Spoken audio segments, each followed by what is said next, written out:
भ्रामक स्थिति इस बिल को लेकर पैदा की जा रही है। दरअसल राज्यसभा में जो कुछ भी हुआ उसके बाद सरकार के 6 मंत्री मीडिया के सामने आए, एक साथ प्रेस कॉन्फ्रेंस की और विपक्ष पर हमला बोला। रक्षा मंत्री राजनाथ सिंह ने साफ कहा कि विपक्ष राजनीतिक रोटियां सेक रहा है। आम जनता के अंदर, आम किसानों के अंदर एक गलतफहमी पैदा करके केवल निहित राजनीतिक स्वार्थ को साधने की जो कोशिश की जा रही है, मैं समझता हूं कि स्वस्थ लोकतांत्रिक परंपराओं के यह अनुकूल नहीं है। और यह दोनों विधेयक, मैं कह सकता हूं, किसान और कृषि जगत दोनों के लिए यह ऐतिहासिक है। इसे लागू करने से स्वाभाविक रूप से किसानों की आमदनी बढ़ेगी, लेकिन किसानों के बीच गलतफहमी पैदा की जा रही है। एमएसपी समाप्त कर दी जाएगी, एपीएमसी समाप्त कर दी जाएगी।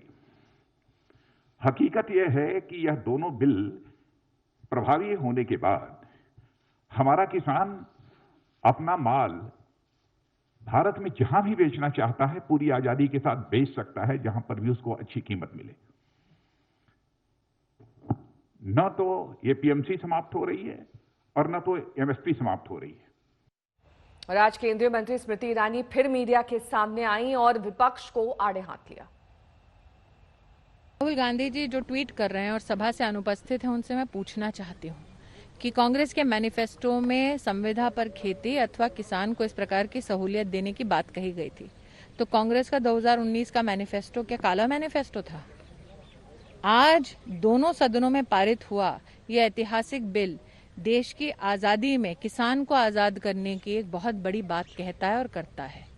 ये दोनों बिल की प्रतियां मैं आपके लिए लेकर आई हूँ। उसमें क्या लिखा है कि देश का किसान देश के किसी भी व्यक्ति अथवा संगठन को अपना जो फसल है उसको बेच सकता है और अपने निर्धारित मूल्य पर, उसकी मर्जी पर कितने पैसे पर बेचना उस पर बेच सकता है और 3 दिन में किसान का भुगतान करना पड़ेगा। और ना किसान की जमीन गिरवी रखी जाएगी, ना किसान की जमीन बेची जाएगी, ना रिकवरी में किसान की जमीन को हाथ लगाया जाएगा।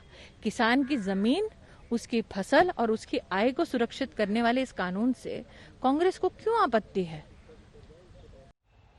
सरकार कृषि बिल को किसानों के लिए क्रांतिकारी बता रही है, जबकि विपक्ष ने इस कानून को किसान विरोधी बताया है। केंद्रीय मंत्री रविशंकर प्रसाद और कांग्रेस नेता अभिषेक मनु सिंघवी की बातों से आप ये अंदाजा लगा सकते हैं कि इस मुद्दे पर तल्खी कितनी ज्यादा बढ़ गई है। मिनिमम सपोर्ट प्राइस की ये एक प्रशासकीय कदम होता है जो सरकार हर साल तय करती है, रबी की फसल और खरीफ की फसल। और मुझे गर्व है, मेरे पास सारे डॉक्यूमेंट हैं कि हमारी नरेंद्र मोदी की सरकार ने किस तरह से पूरा एमएसपी को अधिक दिया है किसानों के पक्ष में। आप चाहें तो हम आपको उसको बाकायदे चार्ट के साथ दिखा भी सकते हैं। और देखिए, मैं आपको देता ही हूं कि देखिए किसानों के समर्थन मूल्य में कितनी वृद्धि हुई। धान में 2.4 गुना, दलहन में 10 गुना, गेहूं में 1.77 गुना बढ़ाया गया, दलहन में 75 बढ़ाया गया। इस बिल के कई बिंदु हैं विरोध के और अत्यंत गंभीर हैं। पहली बात,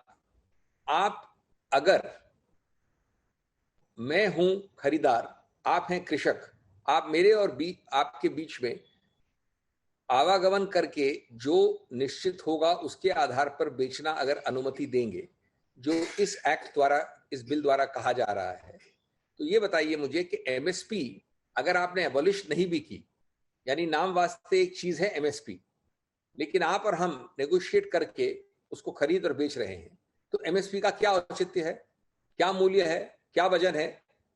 तो ये एक बहुत बड़ा एक फ्रॉड हो रहा है, एक मजाक हो रही है। ये सही कह रहे हैं, अभी जो मैंने सुना कुछ 2-3 मिनट के लिए, प्रसाद जी सही कह रहे हैं, राजनाथ जी, कि औपचारिक रूप से एमएसपी अबॉलिश, निरस्त नहीं हो रही है, लेकिन एमएसपी को इररिलेवेंट करार किया जा रहा है, उसको होना नहीं होना बराबर हो रहा है।